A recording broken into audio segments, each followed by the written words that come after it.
Muito bem, estamos gravando, então. Eu já pedi para vocês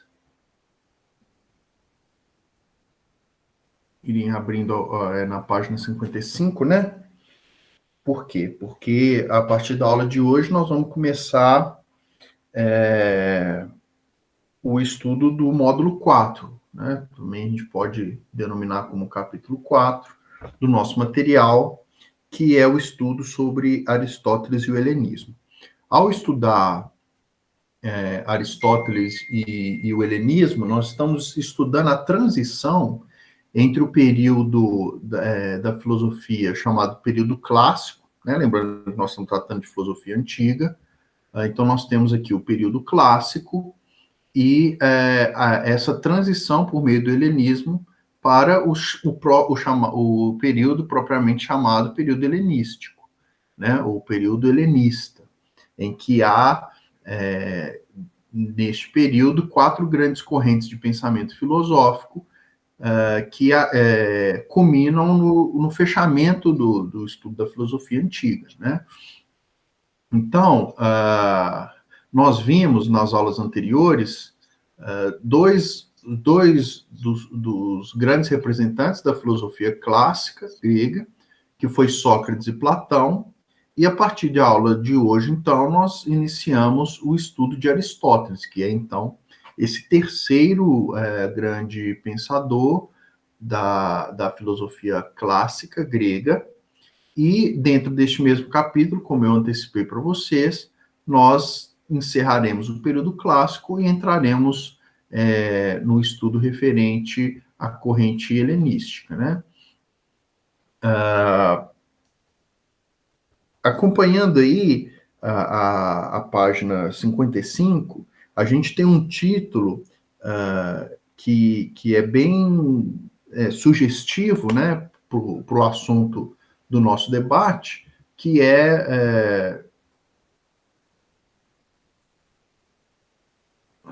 conferido aqui no chat, que é justamente o seguinte: a verdade está no mundo real e a busca pela felicidade, Aristóteles e o helenismo.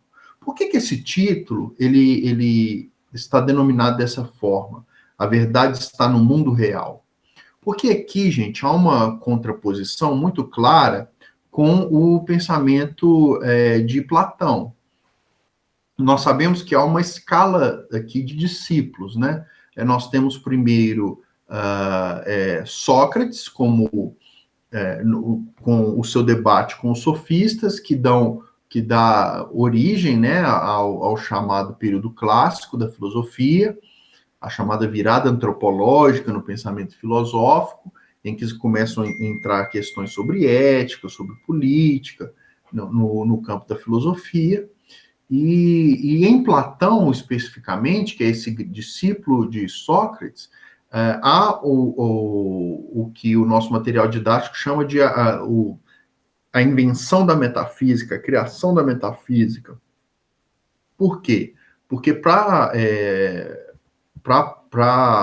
Platão, além do mundo sensível, do mundo que nós experimentamos na nossa realidade diária, nós temos também o que ele chama de mundo inteligível, o mundo das ideias. Então você tem a criação, a fundação de uma outra realidade, realidade essa que seria acessada por intermédio da nossa capacidade de razão, e é nesse mundo, no mundo inteligível, em que há os absolutos, que há os fundamentos finais, que há os valores que servem de base para o mundo sensível que nós experimentamos.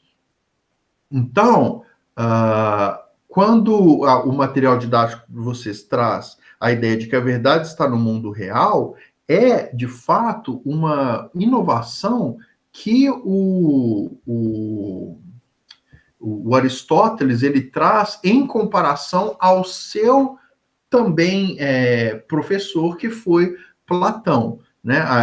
O Aristóteles ele foi discípulo de Platão, mas enquanto discípulo de Platão, ele captou algumas das intuições de Platão, mas também ele desenvolveu um próprio pensamento e que em alguns pontos foi contrário ao pensamento do seu próprio mestre. E um dos pontos em que ele foi contrário a Platão foi justamente nessa ideia de afirmar que os modelos, os absolutos, os conceitos universais, eles não estão alocados, vamos dizer assim, num mundo para além do nosso. Mas a verdade está no mundo real, ou seja, a verdade, o bem, esses valores absolutos, todos eles são encontrados mediante a nossa compreensão, a nossa atividade de abstração, a nossa capacidade de razão, ao aprender o mundo sensível, porque para Aristóteles, o mundo que Platão chama de mundo sensível, que é a realidade, é o único mundo que existe. Então, os absolutos, eles estão presentes na apreensão que nós fazemos do mundo tal qual ele é, tal qual ele se apresenta. Então, tem uma pintura muito famosa que se encontra lá no Vaticano, que é a pintura que representam vários dos filósofos. Eu não sei se tem a representação dessa pintura aqui. É uma pintura feita por Rafael, um grande pintor renascentista. Eu não sei se no início da unidade a gente vai encontrar. Eu teria que visualizar aqui, mas eu vou encontrar na internet e aí a gente vai. Eu vou. Eu vou projetar aqui para vocês visualizarem.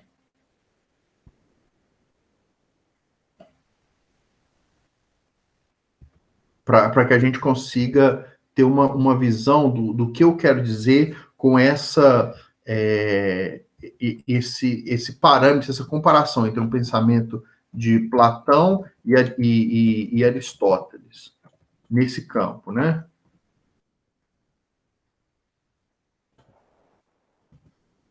Deixa eu ver aqui.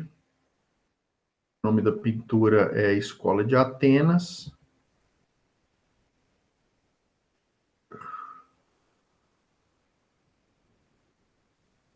Deixa eu ver a melhor imagem aqui.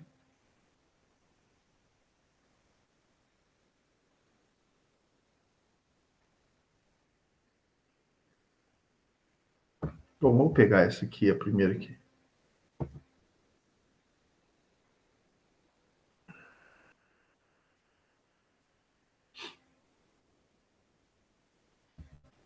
Deixa eu ver agora como é que eu vou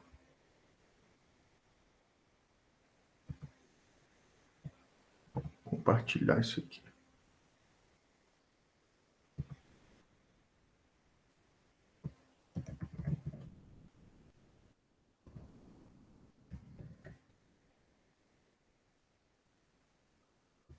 Bom, só para a gente ter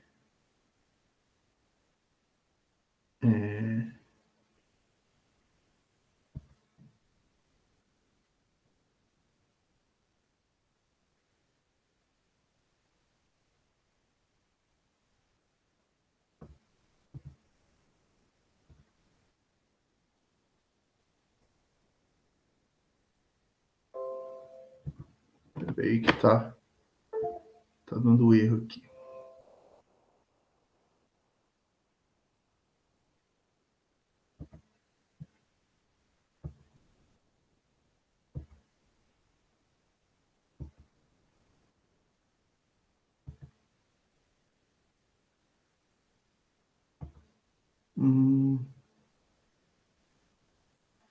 Não tô conseguindo.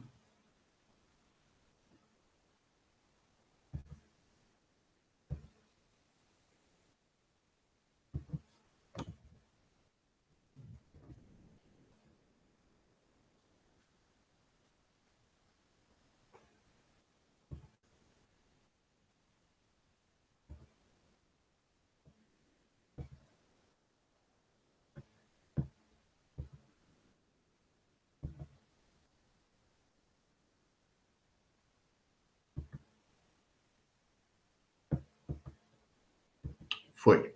Então, estão visualizando aí, pessoal? Estamos sim, professor. Essa é uma pintura muito famosa, a pintura do Rafael, que está lá no Vaticano, é um afresco, em que são representados vários filósofos, é uma pintura bem grande, né, que é um recorte da pintura. Se você pesquisar na internet, você vai encontrar toda a imagem, mas aqui é o recorte que eu quero apresentar para vocês, que está bem no centro da pintura. E nesse centro você tem o Platão, que é o mais velho aí, com o dedo apontado para cima, e o Aristóteles com a mão para baixo.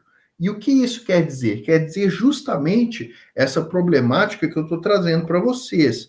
Se para Platão a verdade, os absolutos, o bem, a beleza, eles estão no mundo das ideias, que é um mundo superior, para Aristóteles, essas coisas, elas são encontradas mediante o exercício da nossa razão em aprender as coisas do mundo real. Então, veja que a mão do Aristóteles está apontando para baixo, né? Para o mundo tal qual nós experimentamos ele, o mundo em que nós vivemos. Então, quando o título aqui traz essa questão, a verdade está no mundo real, e exatamente essa diferenciação que se quer fazer entre o mundo inteligível de Platão e a compreensão do mundo físico mesmo,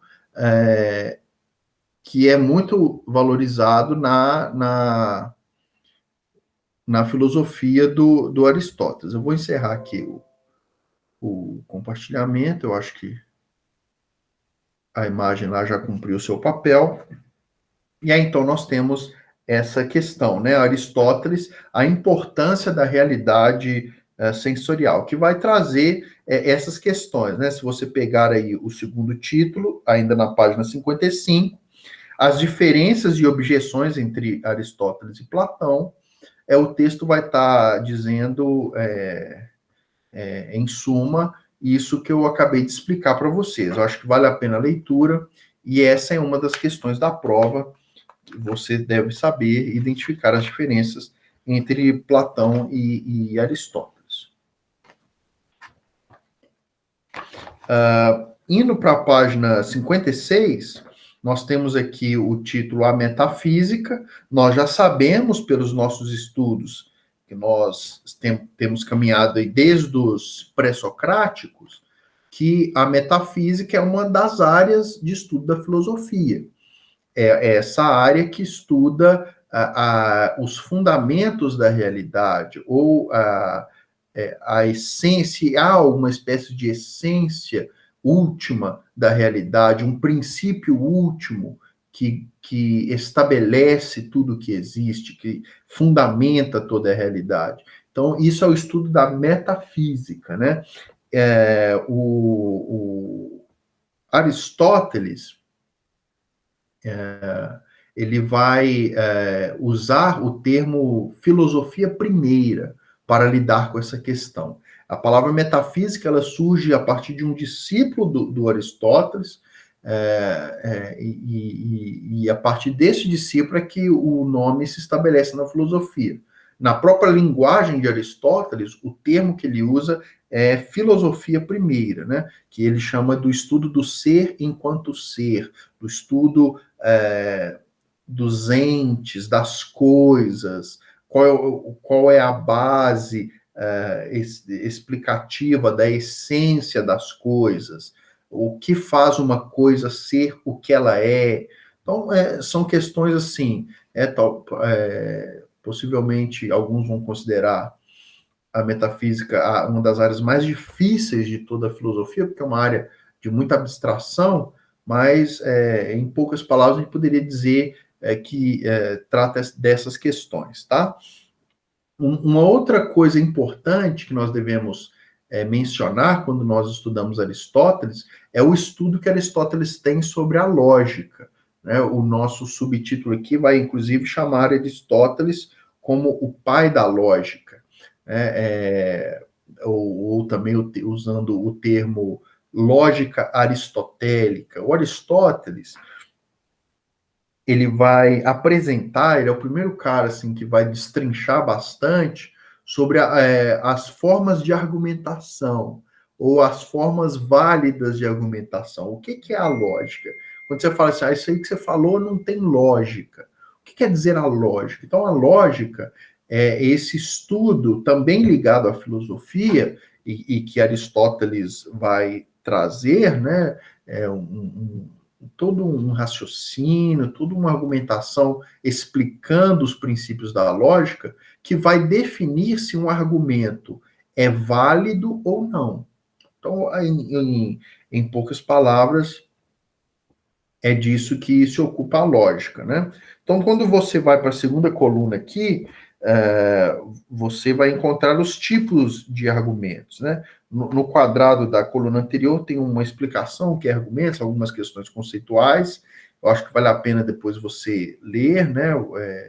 É um conhecimento interessante para você adquirir, mas o que nos cabe aqui, né, nessa aula expositiva é a gente identificar os tipos de argumentos. Então, você tem o argumento indutivo, que é o primeiro tipo de argumento. Na página 57, você tem o argumento dedutivo. Então, eu vou tentar explicar para vocês, da forma mais clara possível, né, o que é um argumento indutivo e o que é um argumento dedutivo. E aí, na medida que vocês tiverem alguma dúvida, eu posso auxiliar. Então, eu vi aqui no chat a Priscila perguntando, né, qual página que era. A gente iniciou na página 55, agora estamos na 56, explicando os tipos de argumentos, tá bom? Só para Ô, professor, deixa eu te perguntar uma coisa. Pode perguntar. O senhor, quando tá dando aula, o senhor passa por todas essas páginas? Porque um dia eu peguei para estudar, aí eu vi que é, tipo assim, 10 páginas. Aí o senhor consegue, tipo assim, não sei se é resumir, ou se o senhor explica, tipo, muito bem tudo de uma vez, aí o senhor resume ou explica tudo?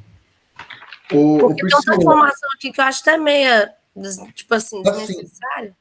Algumas coisas eu não perpasso pela apostila, tá?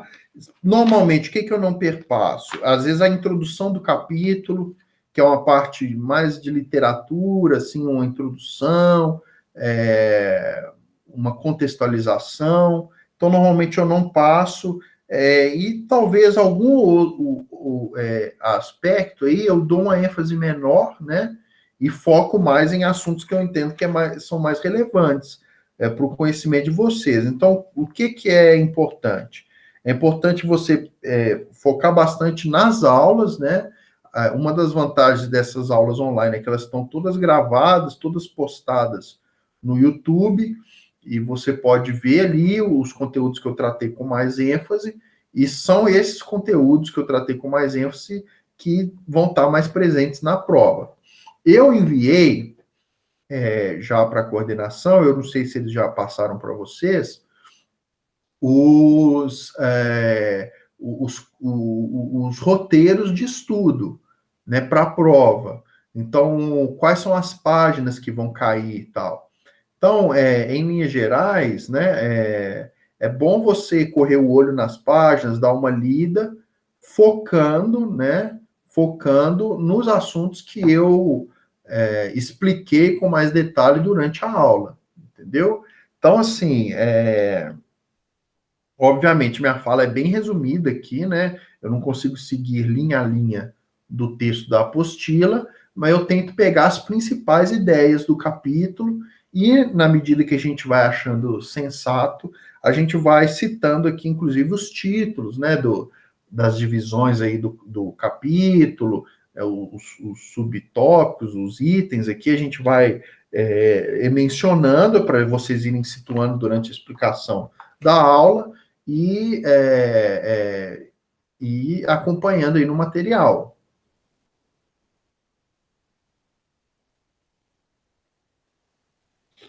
Tá ok? Ok. Ok. Então, pessoal, eu vou explicar um pouco mais breve os dois argumentos, e aí na próxima aula a gente retoma fazendo um aprofundamento, tá? Então, Professor, o em que sociologia eu tive uma dúvida numa que eu não pode consegui falar. entender.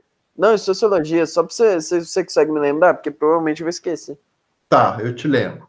Beleza. Na hora de sociologia a gente vai aí na sua questão.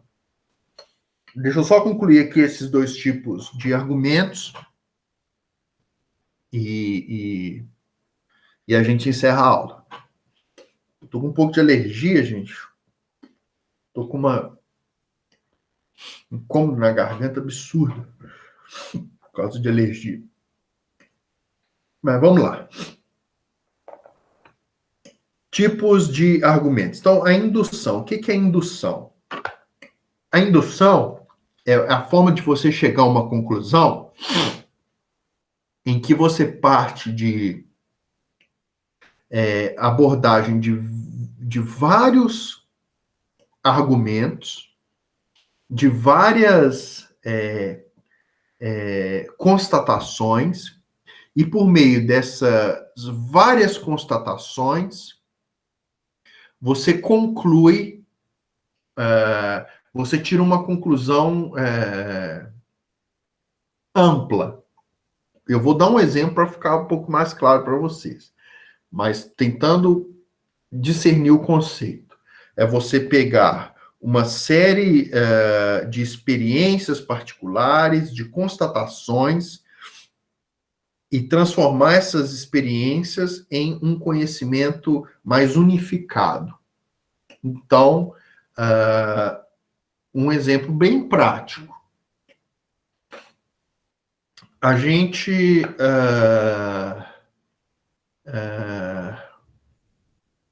quando sei lá, quando a gente é criança, a gente está aprendendo como é que funcionam as coisas da vida, e aí a gente, nessas questões de ainda estar aprendendo, a gente não sabe, não tem muita noção do perigo. Então eu tenho uma filha novinha de 1 ano e a gente tem que ficar vigiando ela o tempo inteiro, porque ela ainda está aprendendo o que é perigoso e o que não é. Ela descobriu que a escada é perigosa depois de levar vários tombos na escada. Então, primeira impressão, ela não tinha conhecimento daquilo, aí ela foi andar na escada e caiu. Estou dando um exemplo. E aquilo doeu. Ela teve uma experiência. Daí passou um outro dia, ela se esqueceu dessa experiência e continuou tentando descer a escada. Aí ela tentou uma outra vez, caiu, machucou de novo. Terceira, quarta, até que chegou um determinado momento que ela concluiu que se eu descer sozinha pela escada, eu vou cair e vou me machucar. E aí ela parou de ter esse hábito. Por quê? Porque ela já raciocinou pelo método indutivo, pelas várias experiências que ela teve, que descer da escada sozinho é algo ruim. Então, esse é um método indutivo. Eu estou dando um exemplo bem simples, mas que a gente pode aplicar isso a tudo. O método científico. Como que um cientista descobre, faz um experimento, ele descobre algo? Ele precisa de testar. Então, quando vai se desenvolver, por exemplo, uma vacina para uma determinada doença, os cientistas vão testando, aí fazem experimentos, às vezes, né, em animais. Hoje em dia isso está diminuindo muito, mas antes fazia isso muito, né? Aplicava em ratos, fazia testes de laboratório em ratos, em animais, em mamíferos pequenos, para ver a reação desses mamíferos, e aí, se a reação fosse positiva, o remédio havia sido concluído. Se não, ia testando e ajustando. Então, até chegar na vacina ideal. Então, o método indutivo é esse exercício de teste, de conferência, de você ir acumulando informações. Uma outra forma de método indutivo é por meio da pesquisa. Né? Então, você faz uma amostra, uma análise estatística. Então, você analisa numa determinada eleição, você usa um método estatístico e fala, olha, tal candidato tem tantos por cento dos votos. Então, perceba que é um acúmulo de informações até chegar a uma informação mais ampla, né? Este é um método indutivo, tá bom? Uma outra forma de método indutivo, usando a observação, você fazer a seguinte afirmação: amanhã o sol vai nascer 7 horas. Amanhã o sol vai nascer por volta de 7 horas da manhã. Como que eu cheguei a essa conclusão? Olha, eu cheguei a essa conclusão porque eu tenho 30 anos de idade, 34 anos de idade, no meu caso, e eu observei que todos os dias, por volta desse horário, o sol nasce. Então, eu fui acumulando informações até chegar a uma conclusão absoluta, né? Então, esse é o método indutivo. O método dedutivo, o método dedutivo é o oposto. Então, o método dedutivo, você sai de uma conclusão, de uma afirmação, vamos dizer assim, mais absoluta, para chegar numa conclusão mais particular. Então, aquela famosa lógica, né? Todo homem é mortal, Sócrates é homem, logo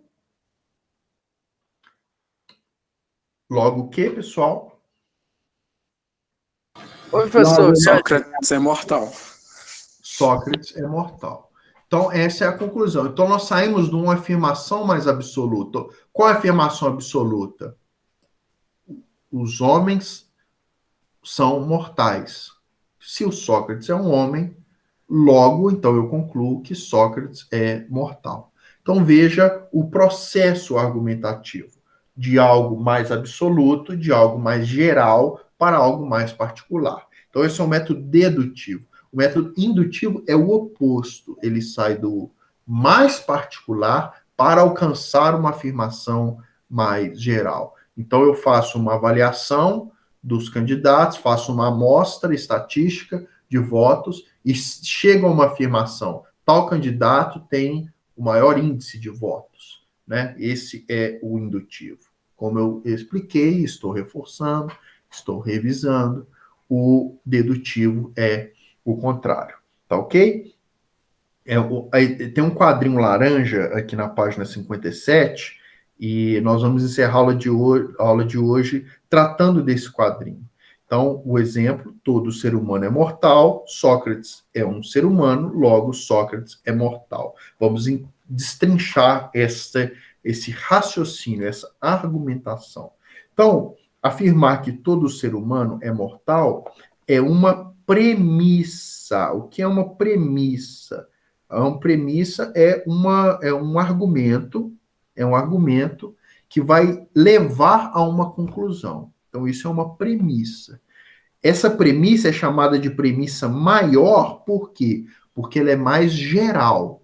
Então, falar todo ser humano é mais geral do que falar Sócrates. Sócrates é um representante da categoria ser humano. Então, premissa maior é porque se refere a um conceito mais amplo. Obviamente, o segundo aspecto aí, a premissa menor, Sócrates é um ser humano, é dada a particularidade do Sócrates. E aí, a conclusão se refere à premissa menor. Então, é assim que funciona o método dedutivo, tá bom? Isso é importante para a prova. Então, você tem a premissa maior, a premissa menor, que vai levar a um logo, que vai levar a uma conclusão. No caso do método indutivo, atenção que eu estou focando, estou revisando, estou insistindo nisso. O que você vai ter? Você vai ter uma inversão. No método indutivo, começa-se por uma série de premissas menores. Então, o exemplo que eu dei da minha filha, ela foi acumulando premissas menores. Ela caiu um dia, ela caiu no segundo dia, ela caiu no terceiro dia, ela caiu no quarto dia, ela caiu no sexto dia, ela, opa, aprendi. Eu sei que se eu fizer isso, eu vou cair da escada. E aí ela chega a uma conclusão que muda o comportamento dela e há um aprendizado. Os argumentos que nós estamos tratando aqui, pessoal, de uma forma bem simples, eles são. O objetivo deles é acumular aprendizado.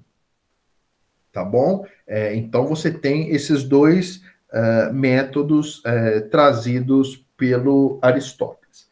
Eu vou encerrar a gravação, mas antes de encerrar a gravação, eu queria perguntar se tem alguma dúvida, alguma questão que vocês queiram trazer, que eu possa esclarecer dentro dessa primeira aula que nós tivemos sobre Aristóteles. Pessoal, o Dionísio ele mandou a dúvida dele no chat. Tá, pode mandar aí.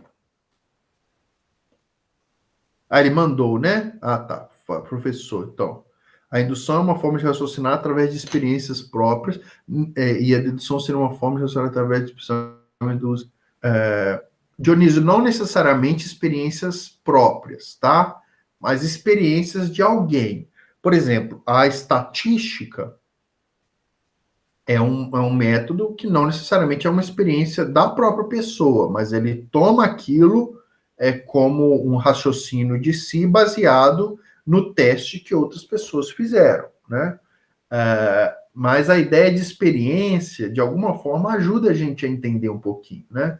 Porque a experiência é você acumular evidências. Tá? Você vai acumulando evidências. Na medida que você acumula evidências pelo método indutivo, chega um determinado momento que você chega a uma conclusão segura. Né? Então, por exemplo, você dizer que toda vez que alguém pôr a mão no fogo, ele vai se queimar, é um método indutivo. Por quê? Porque se toda vez que alguém colocar a mão no fogo, se chegou a uma conclusão, como que isso foi descoberto? Como que chegaram a esse conhecimento que o fogo queima? Em algum momento da história, muitas pessoas se queimaram. Até essa informação ir se acumulando e as pessoas começarem a descobrir que o fogo tem esse efeito de queimar. Então perceba que não é necessariamente uma experiência própria. Hoje em dia, eu nunca me queimei assim, né, ao ponto de chegar a essa conclusão, mas eu aprendi desde criança, minha mãe falando que o fogo, se tocar na pele, ele queima. Ele pode, né, machucar. Então eu sei, eu não vou precisar de meter minha mão no fogo lá para comprovar, né? Eu não sou bobo, e eu sei que vocês também. Igual a gente brinca às vezes, nossa, isso aqui tá com gosto de sabão, essa comida. Aí o pessoal brinca, né? Mas como que você sabe? Você já comeu sabão para saber? Não, mas a gente sabe que o sabão, né, não se deve comer e deve ter um gosto muito desagradável. Então você não precisa de ter experiência para chegar à conclusão, mas em algum momento esse conhecimento foi acumulado até a gente ter essa afirmação mais clara. Tá ok, pessoal? Tô aqui. Então, beleza, ok.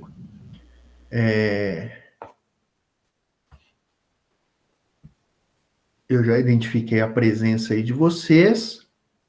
E aí, então, nós podemos encerrar nossa aula, tá bom, pessoal? Vou encerrar a gravação aqui. Um abração para todo mundo. Fiquem com Deus.